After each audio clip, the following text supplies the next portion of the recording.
வணக்கம். இன்னைக்கு வாமனாவில் அண்ணாமலையின் சொத்துப்பட்டியலை பற்றி தான் இந்த காணொளியில் நாம் பார்க்க போகிறோம். அண்ணாமலை தமிழக அரசியலில் ஒரு வசீகரமான முகம் அப்படின்னு தான் சொல்லலாம். பல பேர் அண்ணாமலை மேலே ஊழல் குற்றச்சாட்டுகள்லாம் வச்சுருக்காங்க. ஆதாரம் இல்லாமல் நான் அதெல்லாம் பெருசாக எடுத்துக்கவே இல்லை இன்னைய வரைக்கும்.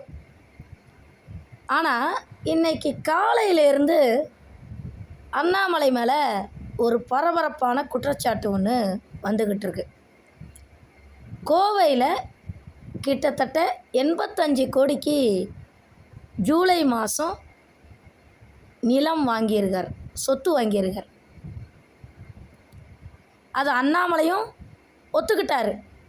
ஆமாம், இயற்கை விவசாயம் செய்கிறதுக்காக நான் கோவையில் நிலம் வாங்கி போட்டிருக்கேன் அப்படின்னு ஒத்துக்கிட்டார். இன்னொரு பரபரப்பான விஷயம் இன்றைக்கி காலையிலேருந்து ஓடிக்கிட்டுருக்கு. அது என்ன அப்படின்னா, துக்ளக் ஆசிரியர் குருமூர்த்தி அவர் என்ன சொல்கிறாரு அப்படின்னா, பிஜேபி ஓரளவுக்கு இதுவானதுக்கு காரணமே அண்ணாமலை தான். அண்ணாமலையுடைய செயல்பாடு ரொம்ப வேகமாக இருந்தது, அதனால தான் பிஜேபியோட வளர்ச்சி பின்தங்கிருச்சு அப்படிங்கிற மாதிரி அவர் சொல்லியிருக்காரு. இந்த இடத்துல நான் ஒரு உண்மையை உடைக்கிறேன் பாருங்கள். 2022 மே 17, திருப்பியும் சொல்கிறேன், 2022 மே 17 அன்றைக்கி அண்ணாமலை மயிலாப்பூர் கபாலீஸ்வரர் சிவன் கோயிலுக்கு பின்னாடி ஒரு மண்டபம், அந்த மண்டபத்தோட பேர் எனக்கு சரியாக ஞாபகம் இல்லை, அதில் ஒரு புத்தகம் ஒன்று வெளியிடுறார். அதுக்கு எனக்கும் அழைப்பு வந்திருந்தது. அந்த புத்தக வெளியீட்டு விழாவுக்கு நான் போயிருந்தேன். ஆனால் போகும்போதே நான் கொஞ்சம் திமிராக தான் போனேன். எப்படி திமிராக போனேன்னா, என்ன எல்லாரும் சும்மா அண்ணாமலை ஐபிஎஸ்ன்றாங்க. ஏன் பரம்பரையே ஐபிஎஸ் பரம்பரையாச்சே, எனக்கு அண்ணாமலையெல்லாம் ஒரு பெரிய ஆளே இல்லை அப்படின்ற மாதிரி எனக்கு ஒரு தலகர்வம்னு வச்சுக்கோங்களேன். என்னைய வரைக்கும் எனக்கு அந்த மண்டக்கணம் இருக்குது. ஏன்னா என்னுடைய உறவினர்கள் பெரும்பாலும் ஐபிஎஸ் ஆஃபீஸர் மற்றும் இராணுவத்தை சேர்ந்தவர், இராணுவத்தில் உயர் பதவியில் இருப்பாங்க. அதனால் அண்ணாமலை ஐபிஎஸ் அப்படின்னு சொல்லும்போது எனக்கு கொஞ்சம் எரிச்சல் வரும். அண்ணாமலையை அன்னைக்கு நேரில் பார்த்தனே தவிர அவரை ஒரு சொட்டு கூட நான் மதிக்கவே இல்லை. மற்றவங்கள பார்த்து பேசுனே தவிர அண்ணாமலையை நான் கண்டுக்கவே இல்லை. மேடை ஏறும்போது காலியாக தான் இருந்தது. அண்ணாமலையை நான் நினச்சா கிட்ட போய் பேசிடலாம். ஆனால் அண்ணாமலையை சுத்தமாக மதிக்கவே இல்லை. ஏன் அப்படின்னா, நான் பரம்பரையாகவே ஐபிஎஸ் பரம்பரை, நான் எதுக்கு அண்ணாமலையை மதிக்கணும் அப்படின்ற ஒரு ஈகோ பிரச்சனை, ஒரு தலகணம்னு வச்சுக்கோங்க. இப்போ குருமூர்த்தி விஷயத்துக்கு வர்றேன். அண்ணாமலை வர்றதுக்கு முன்னாடியே நான் சீக்கிரமாக போயிட்டேன். அப்போ எல்லாரும் முன் வரிசையில் பார்த்திங்கன்னா பிரபலங்கள்லாம் உட்காந்துருந்தாங்க. அதில் அநேகமாக குருமூர்த்தியும் முன்னாடி சீட்டில் உட்காந்துருப்பாருன்னு நினைக்கிறேன். குருமூர்த்தி வந்திருக்காருன்றது தெரியும், நான் அவரை பார்க்கல. ஆனால் அவர் முன்னாடி சீட்டில் உட்காந்துருப்பார் போடுறது. நான் எப்போவுமே பார்த்திங்கன்னா யாரோடையும் மிங்கிள் ஆக மாட்டேன், கொஞ்சம் ஷை டைப்பு. நான் இருக்கிற இடமே தெரியாது, எப்போவுமே தனியாக தான் இருப்பேன். எனக்கு இந்த கூட்டம் சேர்றதே பிடிக்காது. நான் வர்றதும் தெரியாது, போகிறதும் தெரியாது, ஒரு ஓரமாக உட்காந்துருப்பேன், ரொம்ப சிம்பிளாக. அன்னைக்கும் அதே மாதிரி தான் லாஸ்ட்டு சீட்டுக்கு போயிட்டேன். யாருமே இல்லாமல் லாஸ்ட்டு சீட்டுக்கு போயிட்டேன். அது வரைக்கும் மேடையில் ஒரு மாநில பொதுச் செயலாளர், அவரோட பேரை நான் குறிப்பிட விரும்பலை, என்னுடைய நண்பரும் கூட, அவர் என்ன பண்ணுறாரு, மேடையில் வேலை பார்த்துட்டு இருந்தார். திடீர்னு அண்ணாமலை கோஷம், அண்ணாமலை வாழ்க வாழ்கன்ற மாதிரி அண்ணாமலைக்கு அல்லக்கைங்கள கோஷம் போட ஆரம்பிக்குது. அப்போ அந்த மாநில பொதுச் செயலாளர் அது வரைக்கும் மேடையில் வேலை பார்த்துட்டு இருந்தார் பார்த்தீங்களா. நான் திருப்பியும் சொல்கிறேன், அவர் என்னுடைய நண்பர், அவர் மீது நான் மிகப்பெரிய மரியாதை வைத்திருக்கிறேன். அவருடைய பேரை நான் சொல்ல விரும்பலை, ஆனால் அவர் ரொம்ப புத்திசாலிங்க, ரொம்ப ரொம்ப புத்திசாலி.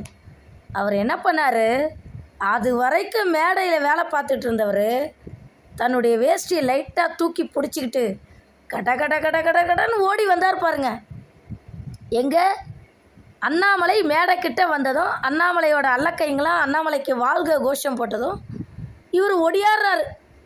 ஓடி வந்து லாஸ்ட்டு சீட்டில் உட்கார்றதா நினச்சி என் பக்கத்தில் உட்காந்தார். அதுதான் அங்கே காமெடியே. நான் அப்புறம் திரும்பி பார்த்தேன், என்னஜி எப்படி இருக்கீங்க அப்படின்னு. சரி அதை விட்டுருங்க, எப்படியோ அவர் தப்பிச்சிட்டார். ஏன்னா மேடையில் இருந்தால் அண்ணாமலைக்கு இவரும் வந்து மரியாதை செலுத்தக்கூடிய கூல கும்பிடு போடக்கூடிய ஒரு தர்ம சங்கடம் வரும் அப்படின்னு புத்திசாலித்தனமாக ஓடி வந்துட்டார். அவராது அண்ணாமலையோட வயசில் கொஞ்சம்தான் பெரியவர். ஆனால் முன் வரிசையில் அமர்ந்திருந்த துக்ளக் ஆசிரியர் குருமூர்த்தி எப்படிப்பட்டவர்? குருமூர்த்தி மட்டும் கிடையாது, குருமூர்த்தியை விட வயசில் பெரியவங்க, செல்வாக்கானவங்க, இவங்க எல்லாருமே உட்காந்துருந்தாங்க. அன்றைக்கி என்ன நடந்ததுன்னு கேளுங்களேன்.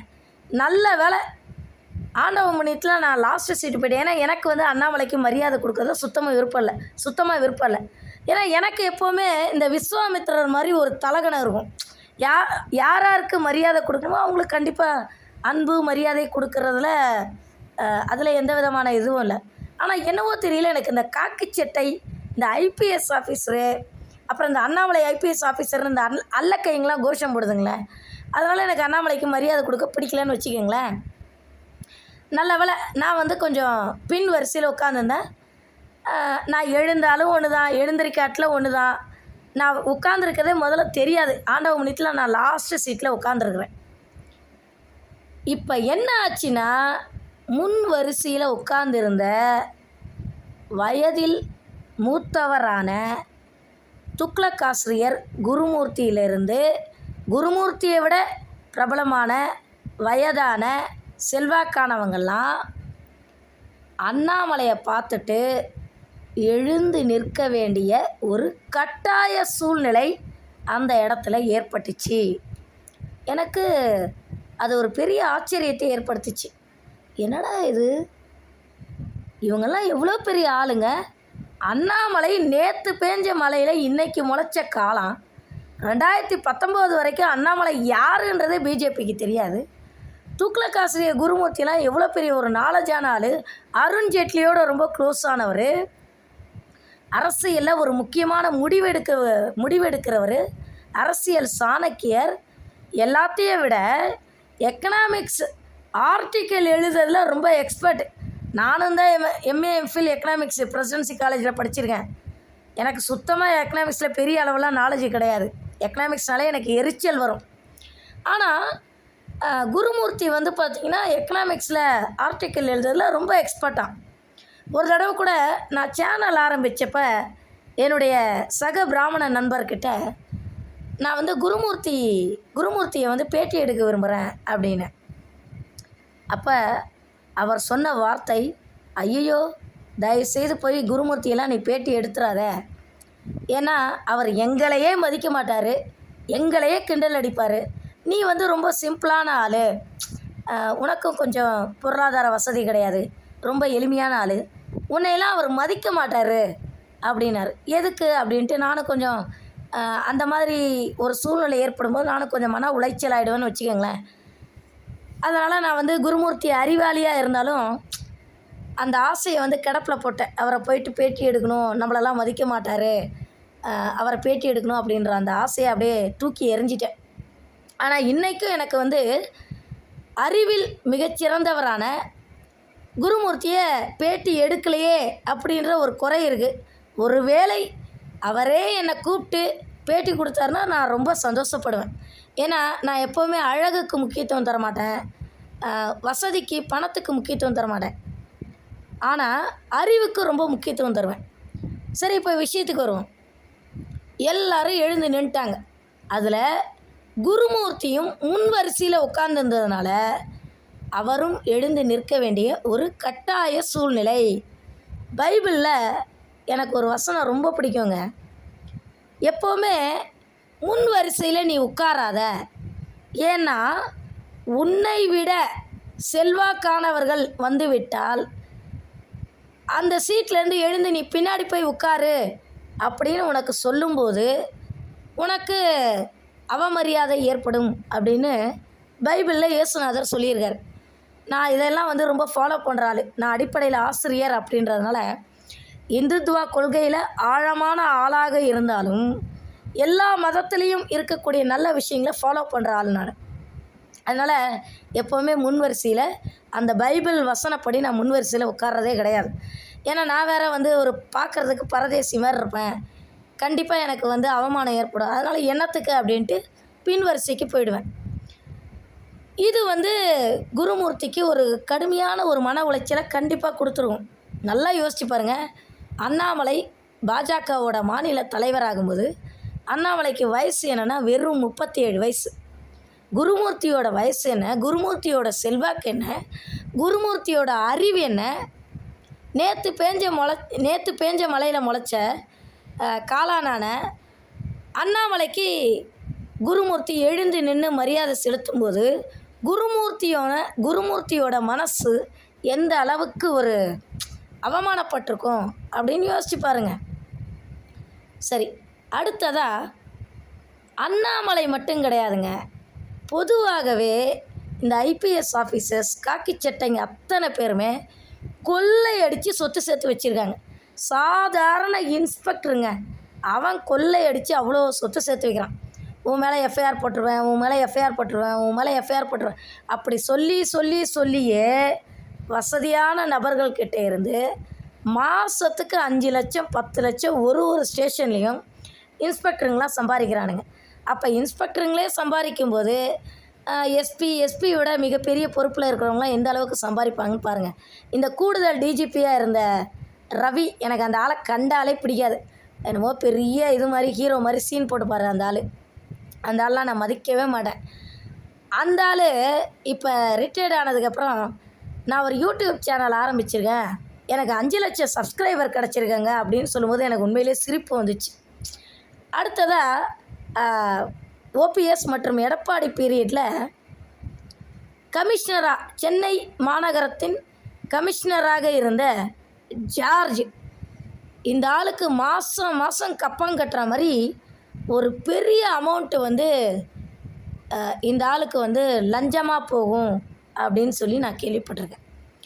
தமிழக அரசின் கடன் சுமையை குறைக்கணும் அப்படின்னா இந்த காக்கி சட்டைங்க வீட்டிலெல்லாம் ரெய்டு விட்டாலே போருங்க. அதே போல் அண்ணாமலை வந்து பாஜகவில் ஜாயின் பண்ணுறதுக்கு முன்னாடி வீதி லீடர் அப்படின்னு சொல்லிட்டு ஒரு ட்ரஸ்ட்டு ஒன்று ஆரம்பித்தார். அந்த ட்ரஸ்ட்டில் இப்போ எத்தனை கோடி பணம் இருக்குது அப்படின்னு சொல்லிட்டு தயவு செய்து செக் பண்ணி பாருங்கள். திமுகவோட சொத்து பட்டியலை இவர் வெளியிட்டார். அடுத்தது அதிமுகவோட சொத்து பட்டியலை வெளியிட போகிறேன் அப்படின்னு சொல்லும்போது தான் அதிமுகவினருக்கும் அண்ணாமலைக்கும் முட்டிக்குது. அதில் தான் வந்து பார்த்திங்கன்னா 2 பேரும் வந்து, அதாவது கூட்டணி பிரியறதுக்கு ஒரு முக்கியமான காரணமே அண்ணாமலை திமுகவோட சொத்து பட்டியலை வெளியிடும்போது அதிமுகவில் இருக்கிற தலைவர்கள்லாம் சந்தோஷப்பட்டாங்க. ஆனால் அண்ணாமலை வாயை வச்சுட்டு சும்மா இல்லாமல் அதிமுகவோட சொத்து பட்டியலை வெளியிடுவேன்னு சொன்னவனே அதிமுக தலைவர்கள்லாம் குதிக்க ஆரம்பிச்சிட்டாங்க. அதில் தான் 2 கட்சிக்கு இடையில் வந்து பார்த்திங்கன்னா கூட்டணி பிளவு ஏற்பட்டது. அதே போல் தற்போதைய எம்எல்ஏக்கள்லேயே அதிகமான சொத்து வச்சிருக்கிறது யார், நம்பர் 1 யார் அப்படின்னு சொல்லி பார்த்திங்கன்னா திருநெல்வேலி அம்பாசமுத்திரத்தை சேர்ந்த இசக்கி சுப்பையா. இவர் தான் வந்து பார்த்திங்கன்னா எம்எல்ஏக்கள்லேயே நம்பர் 1 சொத்து வச்சிருக்கிறவர். இவர் இன்றைக்கி மீடியாவில் என்ன சொல்லியிருக்காருன்னா, எனக்கு வந்து ரோடு போடுறதுக்கு காசு இல்லை, காசு எப்போ வருமோ அப்போ தான் ரோடு போடுவேன் அப்படின்னு அவர் சொல்லியிருக்கார். இவர் வந்து அதிமுகவை சேர்ந்தவர். 2ஆம் இடத்தில் யார் இருக்கிறது அப்படின்னு சொல்லி பார்த்தீங்கன்னா அண்ணா நகரை சேர்ந்த அண்ணா நகர் எம்எல்ஏவான மோகன் நாயுடு. இவர் வந்து சொத்து பட்டியலில் 2ஆம் இடத்தில் இருக்கிறார். எம்எல்ஏக்களே யார் அதிகமாக சொத்து வச்சுருப்பாங்கன்னு சொல்லி ஒரு லிஸ்ட் எடுப்பாங்க இல்லையா, அதில் நம்பர் 1 இசக்கி சுப்பையா, அதிமுகவை சேர்ந்த இசக்கி சுப்பையா. நம்பர் 2 திமுகவை சேர்ந்த அண்ணா நகர் எம்எல்ஏ மோகன். ஆனால் எனக்கு தெரிஞ்சு அண்ணாமலை வந்து சொத்துப்பட்டியல் வெளியிடும்போது மோகனோட சொத்துப்பட்டியலை வெளியிட்டதா எனக்கு என்னவோ தெரியல. இந்த டிஆர் பாலு இவங்கள மாதிரியான நபர்களோட சொத்துப்பட்டியல் தான் அவர் கொஞ்சம் வெளியிட்டார். அதே மாதிரி திமுகவை எடுத்துக்கிட்டிங்க அப்படின்னா கேஎன் நேருவுக்கும் அவருக்கு கீழே இருக்கக்கூடிய ஒரு 4-5 எம்எல்ஏக்களுக்கும் எப்போவுமே இப்போ ஆகிறதே இல்லை. அதில் பழனியாண்டி அப்படின்னு சொல்லிட்டு ஸ்ரீரங்கம் எம்எல்ஏ, அவருக்கும் கேஎன் நேருக்கும் சுத்தமாக ஒத்து வரல. என்ன விஷயம்னா, பழனியாண்டி என்ன சொல்கிறாருன்னா, நேரு மட்டும்தான் சம்பாதிக்கணுமா, நேரு மட்டும்தான் கொள்ளையடிக்கணுமா, நேரு வந்து நான் வந்து கனிம வள கொள்ளையடிக்கிறேன், கனிம வளத்தில் வந்து ஒரு குறிப்பிட்ட இது வச்சுருப்பாங்க பார்த்தீங்களா, ஒரு அளவுகோல், அதை தாண்டி நான் எடுத்துட்டேன் அப்படின்னு சொல்லிட்டு நேரு தான் என் மேலே புகார் கொடுத்துருக்குறாரு. இப்போ நான் வந்து 26 கோடி ரூபாய் வந்து இழப்பீடு கட்டணும் அப்படின்னு சொல்லிட்டு அவர் வந்து பழனியாண்டி வந்து நேரு மேலே பயங்கர கோபத்தில் இருக்கார். அப்போ இதுலேருந்து என்ன தெரியுது, ஒரு பயலும் மக்களுக்கு சோசியல் சர்வீஸ் செய்கிறதுக்காக வரல, அம்புட்டு பயலும் ஊரை அடித்து உலையில் போட்டு சொத்து சம்பாதிக்கிறதுக்காக தான் வந்திருக்கான். அந்த பட்டியலில் தன்னை இவ்வளவு நாட்களும் யோக்கிய சிகாமணியாக காட்டிக்கொண்டிருந்த அண்ணாமலையும் வந்துவிட்டார். உண்மையே சொல்கிறேங்க, அண்ணாமலையை நான் கடுமையாக விமர்சனம் பண்ணியிருக்கேன். இந்த காயத்ரி ரகுராம் வந்து எப்போ பார்த்தாலும் அண்ணாமலையை குறை சொல்லும்போதெல்லாம் உதட்டளவில் தான் நான் அண்ணாமலையை விமர்சனம் பண்ணியிருக்கேனே தவிர, மனசார சொல்கிறேன், இன்னைய வரைக்கும் நான் அண்ணாமலையை பெருசாக நான் வந்து மனசார விமர்சனம் பண்ணதில்லை. ஆனால் இன்றைக்கி அண்ணாமலை ஆமாம் கோவையில் நான் 85 கோடி ரூபாய் நிலம் வாங்கினது உண்மை, இயற்கை விவசாயம் செய்கிறதுக்காக அப்படின்னு சொல்லும்போது, அடப்பாவி நீ இப்படிப்பட்டவனா, அப்போ இவ்வளோ நாள் வந்து உத்தம மாதிரி வேஷம் போட்டுக்கிட்டு இருந்தியா அப்படின்னு இன்றைக்கி அண்ணாமலையோட சாயம் வெளுத்து போச்சு. காயத்ரி ரகுராம் கிட்ட ஒரு சில குறைபாடுகள் இருக்குது. எதுக்கு எடுத்தாலும் பொசுக்குன்னு கோச்சிப்பாங்க, சின்ன பிள்ளை மாதிரி கொஞ்சம் மெச்சூரிட்டி இருக்காது. ஆனால் அந்த பொண்ணுக்கிட்ட 2 நல்ல விஷயம் எனக்கு ரொம்ப பிடிக்குங்க. என்ன அப்படின்னு சொல்லி கேட்டிங்கன்னா, பொய் சொல்லாது அந்த பொண்ணு.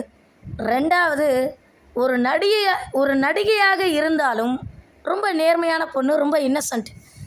அந்த பொண்ணு ஆரம்பத்துலேருந்து சொல்லிகிட்டு இருந்துச்சு, அண்ணாமலை வந்து தவறு பண்ணுறாரு, ஃப்ராடு பண்ணுறாரு, சீட்டிங் அண்ணாமலை, 420 அண்ணாமலைன்னு. அப்போயெல்லாம் பெருசாக நான் நம்பவே இல்லை. ஆனால் திடீர்னு 85 கோடி ரூபாய்க்கு நிலம் வாங்கிறதுக்கு அண்ணாமலைக்கு ஏது காசு? அண்ணாமலைக்கு திமுக அதிமுக சொத்து பட்டியலை வெளியிடக்கூடிய அருகதை இருக்குதா? இது வரைக்கும் அண்ணாமலைனா ஒரு மரியாதை இருந்தது, இனிமேல் அந்த மரியாதை அண்ணாமலைக்கு சுத்தமாக கிடையாது. இதில் வேறு அண்ணாமலை தனிக்கட்சி ஆரம்பிக்க போகிறதா ரொம்ப நாளாக சொல்லிகிட்ருக்காங்க. இப்போ கூட டெல்லிக்கு போகலை அப்படின்ற ஒரு பேசு பொருள் இருக்குது. ஆனால் இப்போ யோசித்து பார்க்கும்போது உண்மையிலேயே அண்ணாமலை வந்து கொள்ளையடித்து வச்சுருந்து தனிக்கட்சி ஆரம்பிப்பாரோ அப்படின்ற எண்ணமும் தோணுது. ஒருவேளை அண்ணாமலை தனிக்கட்சி ஆரம்பித்தா 85 கோடி ரூபாய் நிலம் வாங்கின ஒரே காரணத்துக்காக அண்ணாமலையோட மரியாதையெல்லாம் போயிடுச்சு. கட்சி ஆரம்பித்தாலும் அந்த அளவுக்கு செல்வாக்கு இருக்காது. இதே மாதிரி தான் 2 வருஷத்துக்கு முன்னாடி 5 லட்ச ரூபா வாட்ச்சு, காஸ்ட்லியான வாட்ச், அதை வந்து செந்தில் பாலாஜி கேள்வி கேட்டார். இன்ன வரைக்கும் அண்ணாமலை அந்த காஸ்ட்லி வாட்சுக்கு பில்லு கணக்கு காட்டவே இல்லை.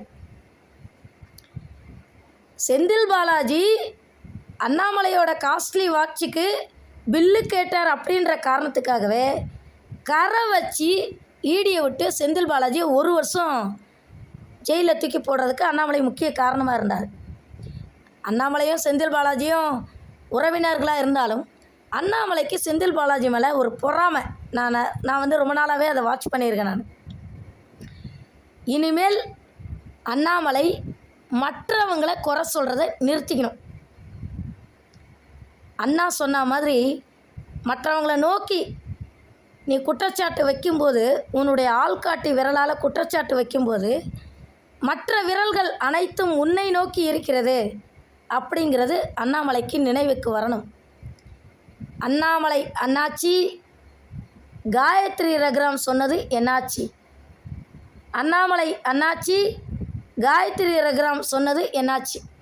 காயத்ரி ரகுராம் சொன்னது இன்று பலித்து விட்டது. இனிமே அண்ணாமலை மற்றவர்களை விமர்சனம் செய்யக்கூடிய அருகதையை இழந்து விட்டார். நன்றி, வணக்கம்.